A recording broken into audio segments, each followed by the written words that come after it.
ഒട്ടു 6 മണി സന്ധ്യ സമയം ഒരു ഭക്തിഗാനായാലോ? പിന്നെന്ത് വിഷ്ണു ആ പമ്പ ഗണപതി അങ്ങോട്ട് പിന്നെന്താ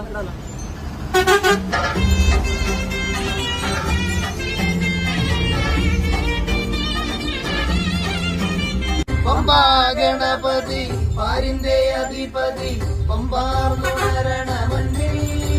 തന്റെ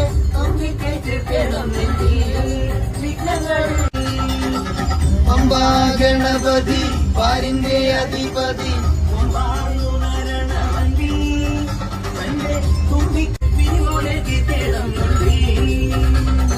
വേദാന്ത പൊരുളിൻ ആധാരശിലയെ കാരുണ്യ കടൽ കണ്ട കലികാല പ്രഭുവേ കണി കാണാൻ മുന്നിൽ